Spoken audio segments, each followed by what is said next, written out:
저희도 한번 다뤘던 사건입니다. 네, 지난해 7월 5일 낮 12시 반쯤입니다. 경기도 의왕시에 있는 한 복도식 아파트 엘리베이터에서 일어난 일인데요. 20대 남성 박모 씨가 20대 여성을 폭행한 사건입니다. 이 여성이 타고 내려오고 있었습니다. 엘리베이터를요. 박 씨는 그 엘리베이터 12층에서 탑승을 했고요. 타자마자 10층을 누릅니다. 문이 닫히자마자 돌변해서 이 박 씨가 여성의 목을 조르고 또 무차별 폭행하다가 엘리베이터가 10층에서 멈추자 여성의 머리채를 잡고 강제로 끌고 내렸습니다. 이 여성은 저항했지만요. 박 씨가 180cm가 넘는 거구였습니다. 이 당하기는 좀 어려웠을 것으로 보이는데 이 박 씨는 엘리베이터에서 끌고 내린 뒤에 옆쪽에 있는 계단 쪽으로 여성을 끌고 가려고 했습니다. 하지만 천만다행히도 이 비명을 듣고 나온 이웃 주민들이 제지를 했고요. 이 박 씨는 현행범으로 체포가 됐습니다. 근데 구속된 이후에도 온갖 또 난동을 경찰 앞에서 교수님. 네, 정말 놀랍네요. 일단은 뭐 가해자하고 피해자 일면식도 없던 사이인데 이런 범죄를 저질렀고요. 이 경찰 조사 중에 또 정말 놀라운 점은 여성 경찰관이 있는데 앞에서 옷을 벗고 음란 얘기를 하면서 성폭행 당하고 싶냐? 이런 식으로 경찰한테 얘기를 했다라는 거예요. 그리고 고함 치고 욕하고 뭐 이렇게 경찰관 보는 데서 공연 음란죄를 저질렀고요. 그 외에도 경찰서에 있던 아크릴판을 치고 발로 차고 또 수갑을 채우는 경찰관들을 입으로 물려고 하고 발길질하고 이런 온갖 기행을 저질렀다고 합니다. 알겠습니다. 재판을 받았어요. 반성했을까요? 체크포인트 짚어보죠. 성욕을 푸는 법을 몰랐다고 합니다, 팀장님. 그렇습니다. 이번 주 열린 2심 공판에서 뭐라고 했냐면 저 박씨 변호인이 학교를 다니지 못해서 사회와 고립됐고 제대로 된 교육을 받지 못해서 우발적으로 범행을 저지른 것으로 보인다라고 변명을 했고요. 사회적으로 완전히 고립된 상태에서 성적 욕구를 건전하게 해소하는 법을 배우지 못해서 범행에 이르게 됐다라고 이렇게 변명하고 있습니다. 그리고 범행을 계획했지만은 대낮이고 주민들이 쉽게 발견할 수 있는 것을 했기 때문에 범행을 치밀하다고 볼 수가 없다라는 걸 첨삭해달라고 말은 했는데 박 씨 또한 그 최후 진술에서 피해자에게 죄송하다고 말은 했지만 진심으로 죄송하다고 했는지는 두고 봐야 될 것 같습니다. 이놈의 헛소리가 이걸로 끝이 아니었죠? 그렇죠. 변호인의 주장이긴 합니다. 또 피고인하고 같이 주장을 하는 건데 심신미약을 주장을 했어요. 심신미약은 만약에 인정이 된다 그러면 형이 감경이 될 수가 있죠. 그래서 심신미약을 주장했는데 그 내용이 참 놀랍습니다. 여성들이 이제 군대를 안 갔기 때문에 그게 불만이 있어가지고 망상에 사로잡혀서 범행했다라고 이 피고인하고 변호인이 그렇게 주장을 했습니다. 그렇지만 재판부는 그렇게 보지 않아요.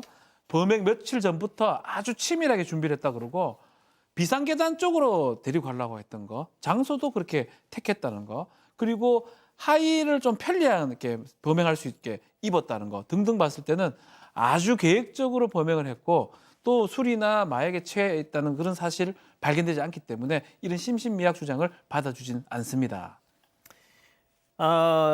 이자가 과거에도 범죄 이력이 있었죠, 교수님?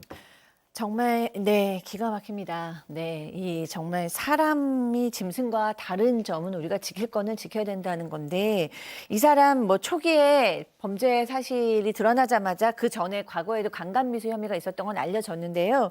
어떤 것이었는지를 이번에 재판 과정 중에 고스란히 더 드러났어요. 예. 보니까 그 전에 범행 대상은 친동생이었습니다. 친동생을 대상으로 성적 충동을 이기지 못하고 강간미수 범행을 저질렀고요. 그래서 소년 보호 처분을 받은 전력이 있었습니다.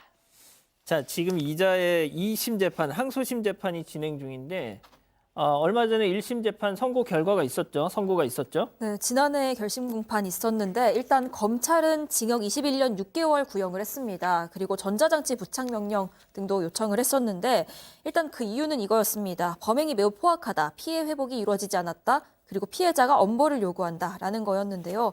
1심 재판부는 일단 심신미약 주장은 받아들이지 않았습니다.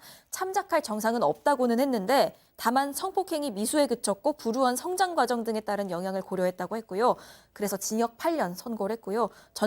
전자장치 부착 명령도 법 요건 갖추지 못했다고 기각을 했습니다. 현재 양측 모두 항소해서요. 2심이 진행 중인 상황입니다. 제가 이제 형량도 형량이고요. 전자장치 부착 명령이 기각됐습니다. 자, 박 변호사님. 예. 이 이자가 말이죠. 신림동 등산로 살인 사건 최윤종이하고 아주 유사합니다. 제가 그렇죠. 조금 말씀드릴게요. 대낮에 범행을 했고요. 범행 이유도 이 여동생에 대한 혐오, 그러니까 여성에 대한 혐오, 군대 안 갔다, 그리고 성욕을 푸는 방법을 몰랐다. 최윤종도 여성과의 관계 욕구가 너무 컸다, 뭐 이런 헛소리를 했단 말이죠. 자, 그런데 고작 8년, 그리고 심지어 8년 살고 나와서 얘 그러면 이제 한 30대 초반, 뭐 20대 후반에 나오겠죠? 그렇게 되겠죠. 8년 동안 정말 이 진짜 야수가 돼서 나올 겁니다. 자, 그런데 전자발찌도 채우지 못해요. 완전히 진짜 맹수 한 마리를 이 사회에 풀어놓는 겁니다. 그렇죠. 참 아마 차이는 그걸 겁니다. 사망이냐 사망하지 않았냐 그 차이 때문에 형량이 지금 많이 차이가 났습니다. 강간 상해죄 뭐 그렇게 될 걸로 지금 보이는데 뭐 재판부가 막 그런 것들 때문에 징역 8년 정도를 했고 전자발찌도 막 그 전에 전과 같은 게 없어서 아마 기각을 한 걸로 지금 보이는데 피해자를 생각하지 않을 수 없거든요. 피해자 같은 경우는 좀 너무 형량이 적게 나와서 충격이다. 검찰에서 21년 6개월을 구형을 했는데 어떻게 반도 안 되는 8년을 하느냐라고 또 전자발찌도 기각이 됐죠. 그 부분이 충격적이다고 하는데 항소심이 지금 가고 있습니다. 항소심 가고 있기 때문에 그 상황을 한번 자신이 좀 지켜봐야 될 것 같습니다. 정말 이거는 진짜 아닌 것 같아요.